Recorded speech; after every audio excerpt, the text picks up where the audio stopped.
So yes, so if you are interested in getting involved in, working with veterans or following what we're doing, you can go to Vietnam Veterans. That's vva.org, vva.org. We're doing some incredible work, working on legislation that is going to, mandate things like biological research, into the children of veterans who have been exposed to toxins, chemicals, and vaccines. What's the long term effects of that? We talked a lot about the vaccine issue and being forced to take vaccines.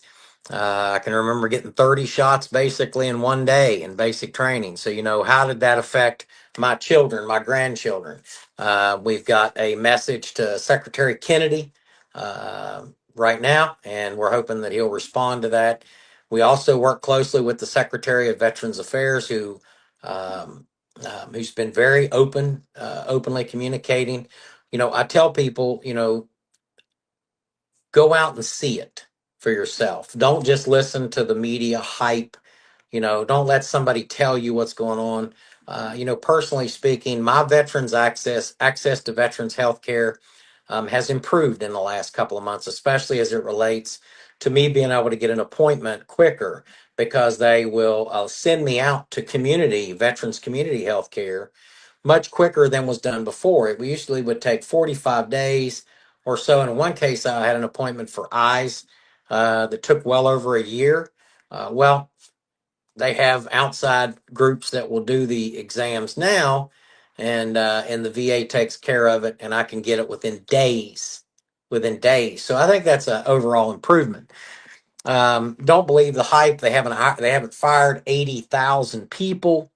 They talk about it. Everything's on the table, but they're looking at ways. What I believe to improve system. And why do I tell you this? Not because I'm taking a side, not because our organization takes a side, but because we have seen the damaging effects to mental and physical health by the false information that's being put out. Mhm. Literally, we have multiple people that have had to check themselves into the hospital having anxiety attacks, strokes, and even becoming suicidal, not because of Yep. what has happened, but Mhm. because of the fear that's constantly Yep. put out on the media.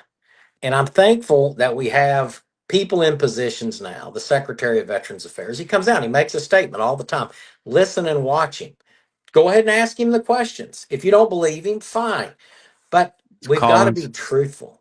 That's Yeah, Collins. Secretary Collins. Yeah, absolutely. He's making, he's not just sitting in the office having once a month breakfast. He's going out into the field. So we can give him a list of 3 different places to go. He's going. I'm not, I can't tell you his itinerary, but I can tell you that we have scheduled meetings with him on the ground at areas that we've identified there's issues at. So what else can you get?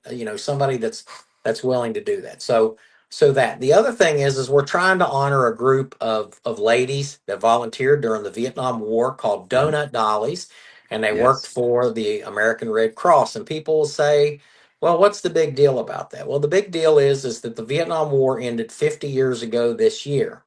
This is the last group of volunteers that have never been truly recognized.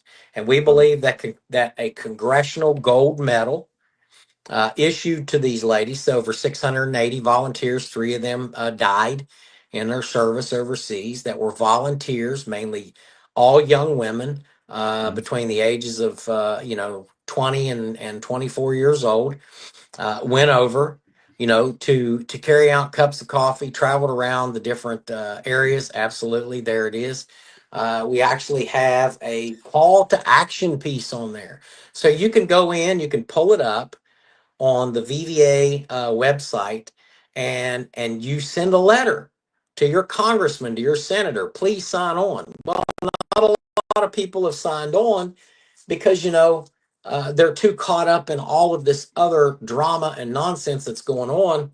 That's But right. this is very important. Most of these ladies are now obviously in their 70s and 80s, And what a shame to miss the opportunity to honor the ones that are still alive. What a disgraceful thing. Yeah. It's just as disgraceful as whenever you see people get the Medal of Honor 100 years after they've died.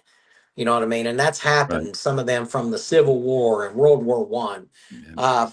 And it's because we get caught up in things that really, the minutia of politics.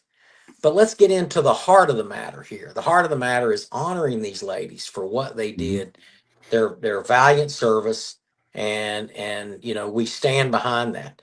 And we really are pushing hard for biological research. We believe that historical preservation and the proper accounting of historical actions are important for the future. So you'll see in that we are big on the legacy side of things, but you can't have a legacy. What is your legacy going to be? That you didn't tell the truth, that you didn't learn anything from the Vietnam War.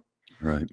When we went to Iraq, we had to relearn tactics doing combat gun truck security missions because the Army refused to really implement some of those lessons learned. And so therefore, you had to go through and redo it again. But that's the same generation that came up and helped us.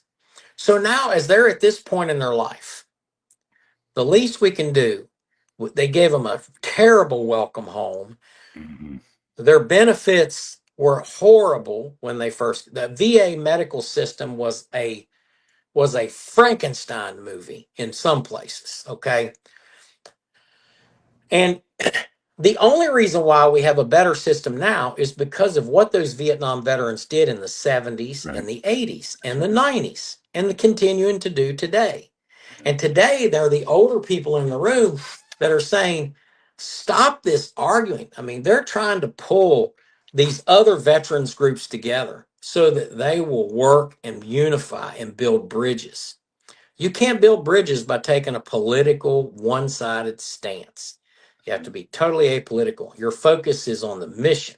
The mission's to help veterans and their families. The mission's not to promote propaganda that is coming out from the media that is found to be false. When we started hearing all these reports of the disaster that's going on at the VA, we sent out a message to every one of our states, every one of our chapters, every one of our members. Give us a list of those things that you have seen that have gotten worse. And we got no complaints. We Hmm. got rumors. Okay, but did that? No, well, it didn't happen to me, but this is what I heard. Okay, where was it at? And we'd go to try to find it. And the rumor turned out to be it was just reported in one media outlet and it Right. came from one source and there was no verification. It's always when you go for the verification, it's always they said. Well, we want to know who they is, you know? So You that's the said that one don't thing